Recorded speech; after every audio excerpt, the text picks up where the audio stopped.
Chapter 3 As Master Wishes 3 seconds before the arrival of J.B. Hobson's letter, I no more dreamed of chasing the unicorn than of trying for the Northwest Passage. 3 seconds after reading this letter from the Honorable Secretary of the Navy, I understood at last that my true vocation, my sole purpose in life, was to hunt down this disturbing monster and rid the world of it. Even so, I had just returned from an arduous journey, exhausted and badly needing a rest. I wanted nothing more than to see my country again, my friends, my modest quarters by the botanical gardens, my dearly beloved collections. But now nothing could hold me back. I forgot everything else, and without another thought of exhaustion, friends, or collections, I accepted the American government's offer. Besides, I mused, all roads lead home to Europe, and our unicorn may be gracious enough to take me toward the coast of France. That fine animal may even let itself be captured in European seas as a personal favor to me, and I'll bring back to the Museum of Natural History at least half a meter of its ivory lance. But in the meantime I would have to look for this narwhal in the northern Pacific Ocean, which meant returning to France by way of the Antipodes. "Conseil!" I called in an impatient voice. Conseil was my manservant, a devoted lad who went with me on all of my journeys, a gallant Flemish boy whom I genuinely liked and who returned the compliment, a born stoic, punctilious on principle, habitually hard-working, rarely startled by life's surprises, very skillful with his hands, efficient in his every duty, and despite his having a name that means counsel, never giving advice, not even the unsolicited kind. From rubbing shoulders with scientists in our little universe by the botanical gardens, the boy had come to know a thing or two. In Conseil I had a seasoned specialist in biological classification, an enthusiast who could run with acrobatic agility up and down the whole ladder of branches, groups, classes, subclasses, orders, families, genera, subgenera, species, and varieties. But there his science came to a halt. Classifying was everything to him, so he knew nothing else. Well versed in the theory of classification, he was poorly versed in its practical application, and I doubt that he could tell a sperm whale from a baleen whale. And yet, what a fine, gallant lad! For the past 10 years, Conseil had gone with me wherever science beckoned. Not once did he comment on the length or the hardships of the journey. Never did he object to buckling up his suitcase for any country whatever, China or the Congo, no matter how far off it was. He went here, there, and everywhere in perfect contentment. Moreover, he enjoyed excellent health that defied all ailments, owned solid muscles, but hadn't a nerve in him, not a sign of nerves, the mental type, I mean. The lad was 30 years old, and his age to that of his employer was as 15 is to 20. Please forgive me for this underhanded way of admitting that I had turned 40. But Conseil had one flaw. He was a fanatic on formality, and he only addressed me in the third person, to the point where it got tiresome. "Conseil," I repeated, while feverishly beginning my preparations for departure. To be sure, I had confidence in this devoted lad. Ordinarily, I never asked whether or not it suited him to go with me on my journeys, but this time an expedition was at issue that could drag on indefinitely, a hazardous undertaking whose purpose was to hunt an animal that could sink a frigate as easily as a walnut shell. There was good reason to stop and think, even for the world's most emotionless man. What would Conseil say? "Conseil!" I called a third time. Conseil appeared. "Did master summon me?" he said, entering. "Yes, my boy. Get my things ready. Get yours ready. We're departing in 2 hours." "As master wishes," Conseil replied serenely. "We haven't a moment to lose. Pack as much into my trunk as you can. My traveling kit, my suits, shirts, and socks. Don't bother counting. Just squeeze it all in. And hurry." "What about master's collections?" Conseil ventured to observe. "We'll deal with them later." "What? The Archaeotherium, Hyracotherium, Oreodonts, Cheiriopotamus, and master's other fossil skeletons?" "The hotel will keep them for us." "What about master's live Barbarossa?" "They'll feed it during our absence. Anyhow, we'll leave instructions to ship the whole menagerie to France." "Then we aren't returning to Paris?" Conseil asked. "Yes, we are, certainly," I replied evasively, "but after we make a detour." "Whatever detour master wishes." "Oh, it's nothing really. A route slightly less direct, that's all. We're leaving on the Abraham Lincoln." "As master thinks best," Conseil replied placidly. "You see, my friend, it's an issue of the monster, the notorious narwhal. We're going to rid the seas of it. The author of a 2-volume work in quarto on the mysteries of the great ocean depths has no excuse for not setting sail with Commander Farragut.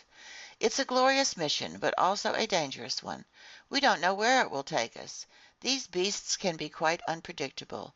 But we're going just the same. We have a commander who's game for anything."